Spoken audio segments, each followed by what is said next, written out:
We got you updated. This is Radio Imanzi News in English.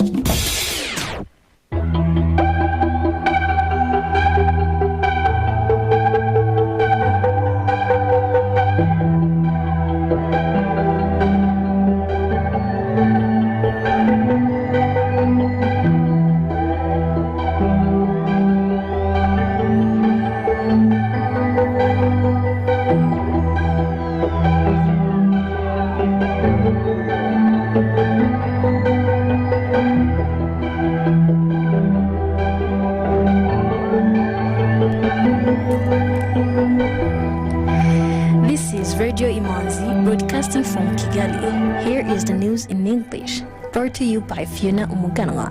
The headlines. Rwanda has joined the world today in celebrating International Native Language Day.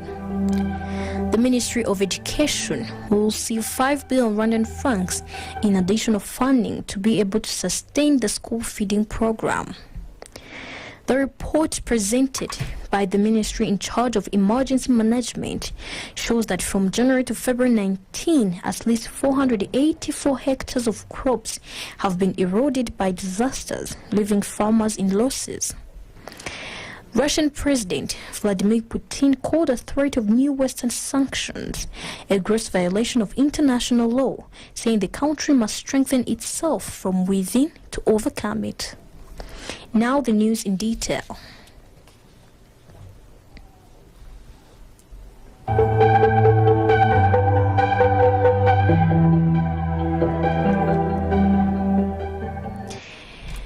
Rwanda has joined the world today in celebrating the International Native Language Day. The Minister of State in the Ministry of Youth and Culture, Bamporiki Edward, called upon parents and teachers to stick to Kinyarwanda so that Rwandan children do not lose touch with their mother tongue.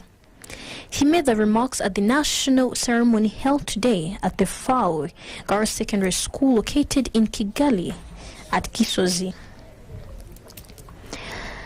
The Ministry of Education will receive 5 billion Rwandan francs in additional funding to be able to sustain the school feeding program in schools. The new funding is part of the proposed revised budget for the fiscal year 2021-2022, which was presented to the Parliament last week. Chairperson of the Committee on National Budget and Patrimony, MP Omar Munyaneza, say that this is in line with keeping this initiative going to ensure no child is locked out of school because their parents cannot afford a meal. He added that the government, through the Ministry of Finance and Economic Planning, will keep on injecting money into this project whenever it will be necessary. The report presented by the ministry in charge of emergency management shows that from January to February 19, at least 484 hectares of crops have been eroded by disasters, leaving farmers in losses. The report shows that about 50 people have lost their lives, of whom 20 were struck by thunder, while 11 people were killed by landslides in mining sites and others by flooding. Over 93 people were also injured by disasters, as 515 houses were damaged and 20 cows and 23 other livestock were killed. Climate change specialist at Rwanda Environment Management Authority, Herman Hakuzimana, says climate change has triggered unusual rains in the past 2 months and it is affecting the agriculture sector, which Rwandans highly depend on. According to officials from the ministry in charge of emergency management, the disaster management policy is being reviewed to ensure better coordination in preventing and adapting to disasters. The Institute of Don Bosco Kabarondo has celebrated the Silver Jubilee of 25 years after it was launched. The institute has primary education section and the secondary education section. The founder of the institute, Catholic Bishop Oreste Inshimatata, says the institute was started as a home for children who were left homeless by the genocide against the Tutsi. He later realized the children needed some education, and he then brought in teachers and mentors. He expressed that now the institute provides primary and secondary education. The representative of the Ministry of Education, RWanda Jean Damascene, thanked the bishop for the support he has been providing to educate young Rwandans. The alumni of the Institute of Don Bosco Kabarondo say they are proud of the knowledge and education they received from the institution. They called on the current students to be rigorous in their studies as well as to practice discipline in their daily life. Residents of Gicumbi district have appealed to the district authorities to assist them in cleaning up the city, which is filthy and may put the residents at a risk of catching infections. Deputy Mayor for Social Welfare in Gicumbi district, Bonyintwari Jean Marie Vianney, said they are working on a solution to the problem, which will include construction of hand-washing stations and increase the number of waste bins around the district.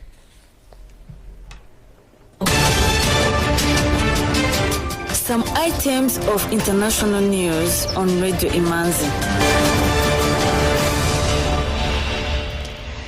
Turkish President Recep Tayyip Erdogan arrived in Kinshasa, Democratic Republic of Congo for a 2-day visit. He held one-on-one talks with President Felix Tshisekedi at the National Palace.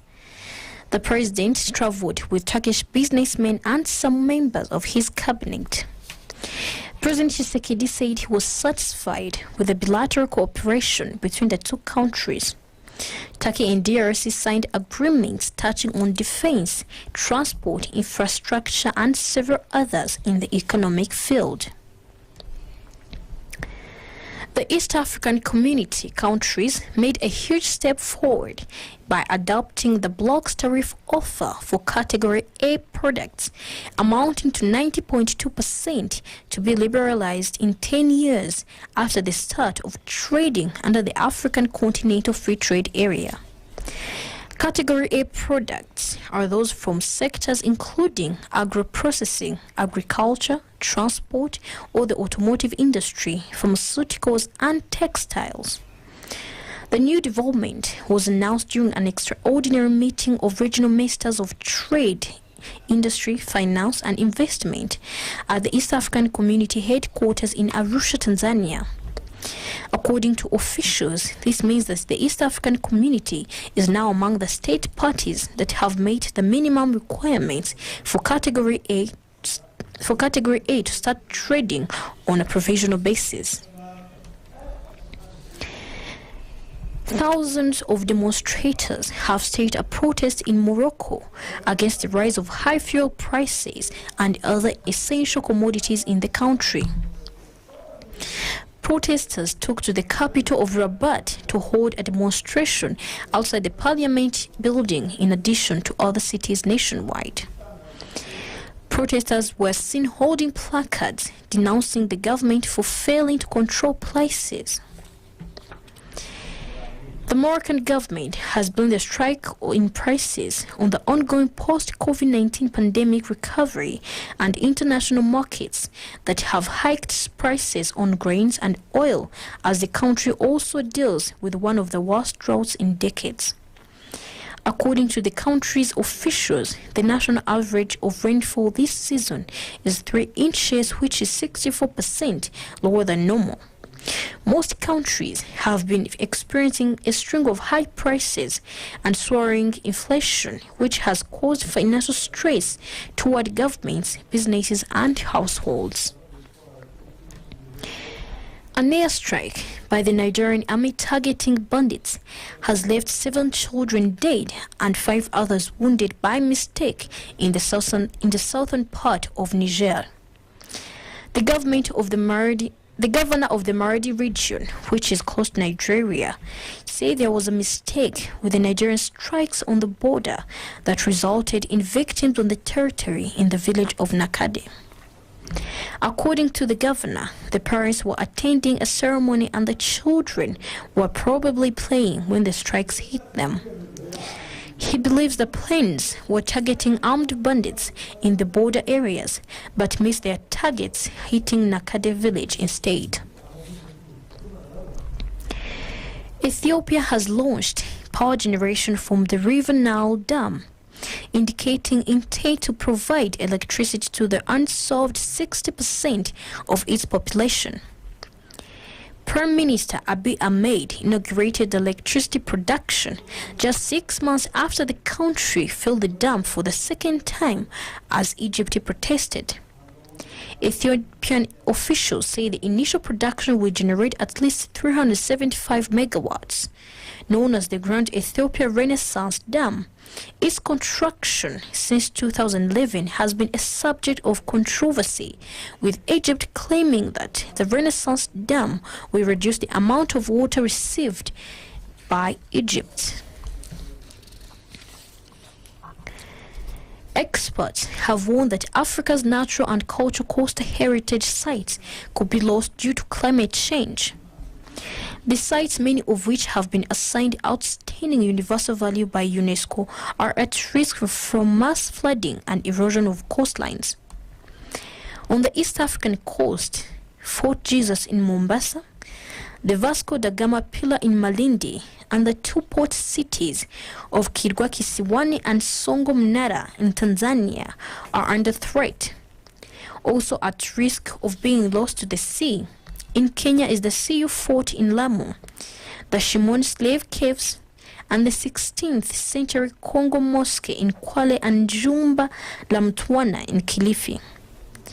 A global team of climate risk and heritage experts, led by Nicholas Simpson from the University of Cape Town's African Climate and Development Initiative, found that 56 of the 284 identified African heritage sites are currently exposed to a 1 in 100 years extreme sea level event. A new study has shown that booster shots of the Pfizer, BioNTech and Moderna vaccines lose substantial effectiveness after about 4 months, but still provide significant protection against hospitalization. In the first study on the effectiveness of third dose of mRNA vaccines, results show that immunity against severe COVID-19 disease begins to wane after 4 months. The study co-author Brian Dixon said the mRNA vaccines, including the booster shot, are very effective, but effectiveness declines over time. The findings suggest that additional doses may be necessary to maintain protection against COVID-19, especially for high-risk populations. Russian President Vladimir Putin called the threat of new Western sanctions a gross violation of international law, saying the country must strengthen itself from within to overcome it. The president made the remarks following his meeting with Belarusian leader Alexander Lukashenko. Russia has been threatened with major new sanctions by the West if it invades Ukraine. Putin also alleged that a reason will be found to impose sanctions on Russia, regardless of the outcome of the Ukraine crisis, saying in the sphere of economy, sanctions will be imposed in any case, because the goal is to slow down the development of Russia, and in this case, Belarus.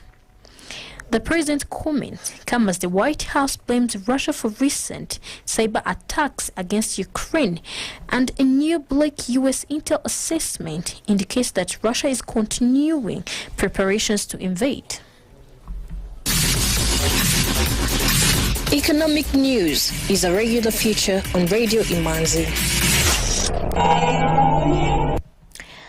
The RWanda Stock Exchange Market Report of today.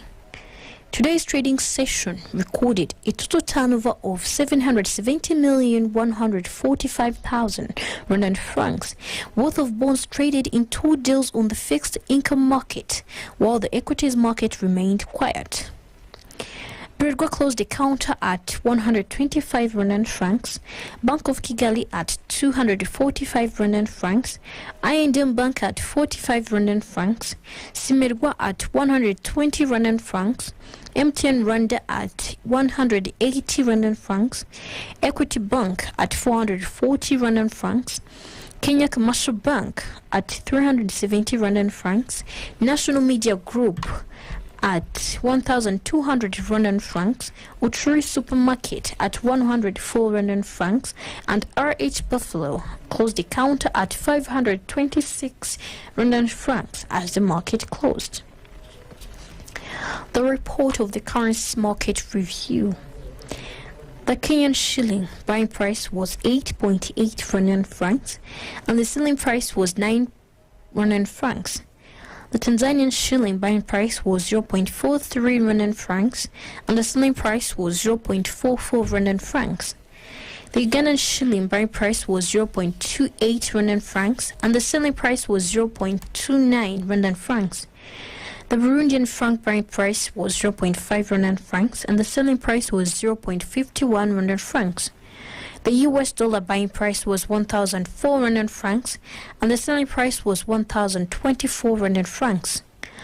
The British pound buying price was 1,368 Rwandan francs, and the selling price was 1,396 Rwandan francs. The euro buying price was 1,141 Rwandan francs, and the selling price was 1,164 Rwandan francs. Today's weather forecast from the Rwanda Meteorology Department, as usual. From 6 p.m. to midnight, heavy rainfall is expected in all parts of the country, and an average wind speed of between 3 meters per second and 4 meters per second. From midnight to 6 in the morning, rainfall is expected in the Eastern Province, Southern Province, and Kigali City, while heavy rain with thunderstorms is expected in the Western and Northern Provinces. The minimum temperature expected is to be 12 degrees Celsius tomorrow morning in Nyabihu District. With that, we come to the end of tonight's edition.